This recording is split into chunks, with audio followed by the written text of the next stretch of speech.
and many Kenyans came along with us to forge a democratic movement under the United Democratic Alliance. I want to appreciate also in a very special way our partners and friends who came to join us and together worked and walked this journey to victory. Our brothers in ANC, our brothers in Fort Kenya, in Chap, in DP, and all the other parties that joined us. And because of their contribution, because of their decision to work with us under very difficult circumstances, we won this election. Today, I am proud to announce the men and women who will serve in the cabinet of the Republic of Kenya by God's grace. And before I do that, let me say that this exercise is important because although we have a cabinet, which I met with my good deputy this morning,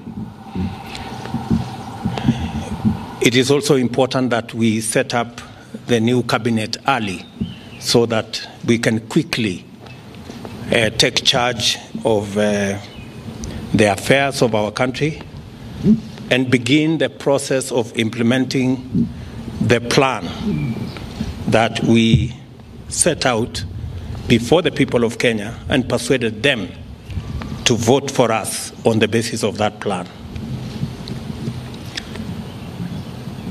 And it's because of that reason, and after extensive consultation with our teams, I am going to announce the following. My good deputy, Rigathi Gachagua, who I have a lot of regard for standing with me and working extra hours and being part of my support team. And now, by God's grace, he is the Deputy President of the Republic of Kenya. As I promised, my deputy is going to be a very busy person. And I am sending an executive order for print to assign my deputy very clear responsibilities that will assist me be able to discharge the responsibility, the heavy responsibility put on my shoulders as is in accordance with the Constitution of Kenya. The Deputy President will deputize the President in the execution of all President's functions that are allowed by the Constitution and law. He will chair cabinet committees. He will oversee the implementation of cabinet decisions across all ministries and departments. Number 4, he'll coordinate intergovernmental relations between the national government and the county government, including chairing the Intergovernmental Budget and Economic Council, commonly known as IBEC. He will be the liaison between the constitutional commissions and independent offices in matters that require intervention by the national government, including budgets, policy formulation, and implementation of their recommendations. Number 6, he will coordinate the planning and supervise the implementation of development partners' funded programs and projects. And he will oversee public sector reforms and any other functions as I may assign him from time to time.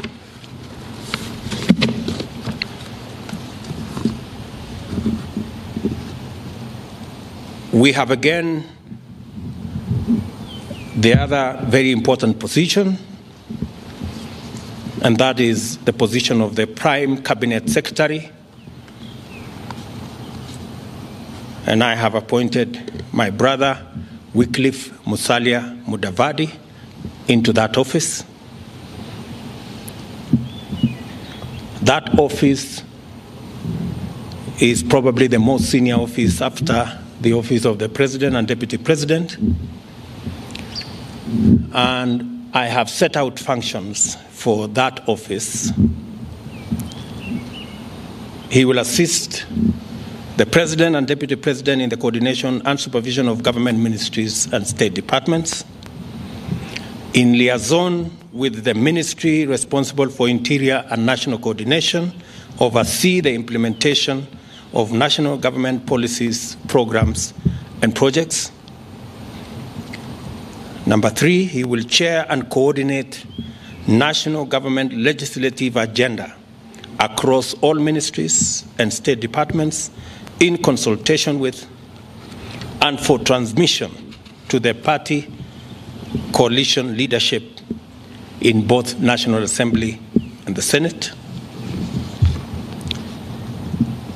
He will facilitate interministerial coordination of cross-functional initiatives and programs. He will also coordinate, number 5, and supervise. He will coordinate and supervise the technical monitoring and evaluation of government policies, programs, and projects across ministries, and of course perform any other functions as I may assign him from time to time. The other appointments I have made this afternoon are appointments of ministers. The Minister for Interior and National Administration, the Honorable Professor Abraham Kidure Kindiki, the Minister for National Treasury and Planning, Professor Njuguna Ndungu,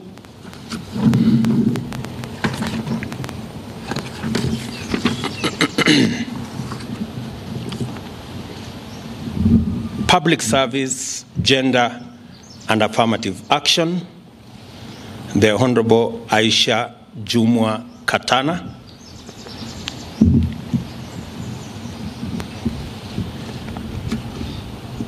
Ministry of Defense, the Honorable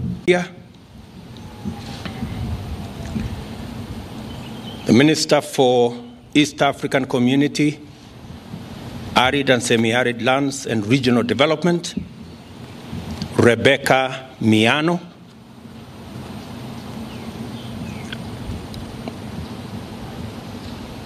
Minister for Roads, Transport and Public Works, the Honorable Onesimus Kipchumba Murkomen,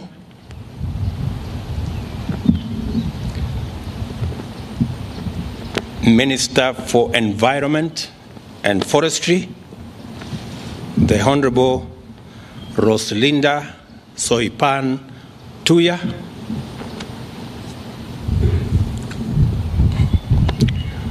Minister for Lands, Housing and Urban Development, Zakaria Mwangi Njeru, Minister for Tourism, Wildlife and Heritage, the Honorable Penina Malonza, Minister for Agriculture, Livestock and Livestock Development, The Honorable Franklin Mithika Linturi,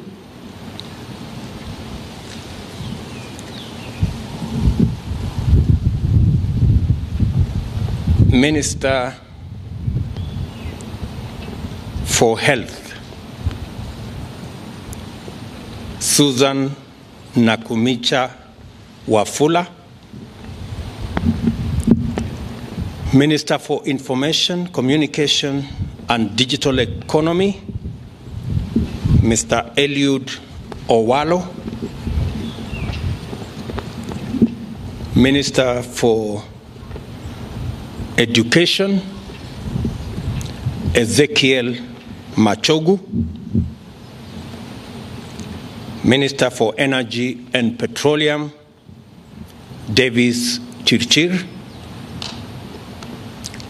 Minister for Youth Affairs, Sports and Arts, Honorable Ababu Namwamba,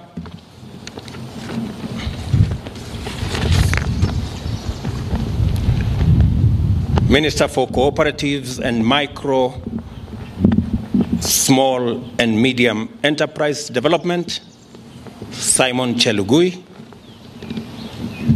Minister for Mining, Blue Economy and Maritime Affairs, Salim Communication, from the Inspector General of Police, Mr. Mutiambai, of his request to proceed on terminal leave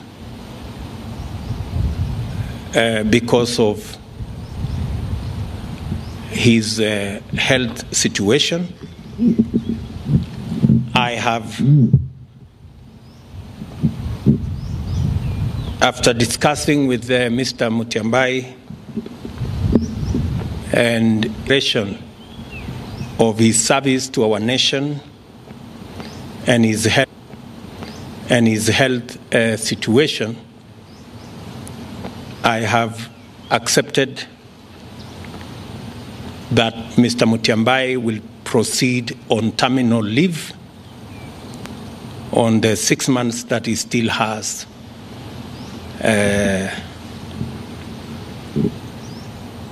of his contract.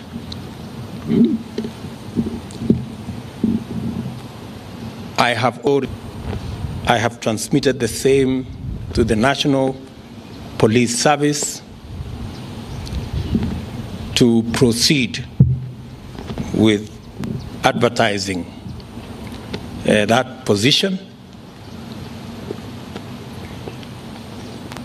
And meanwhile, they should get somebody to act in the place of Mr. Kinoti. I want to propose, all in the exercise of trying to assemble administration so that we can, all of us, begin to work on the nuts and bolts of the transformation of our country. We appreciate that we have a difficult economic situation in our hands, but I am confident that working with this team, once I conclude my consultations with the head of public service here, the name of the new Inspector General of Police will be released this afternoon.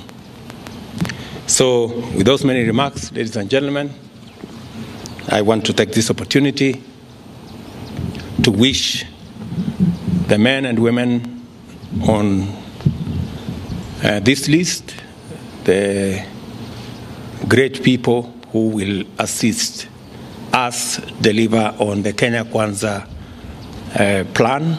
I wish them well. They will now proceed to Parliament for the exercise in Parliament so that Parliament can approve and give me the opportunity to finally conclude the appointment and get each and every member of this team to work. Asanteni sana, and may God bless you.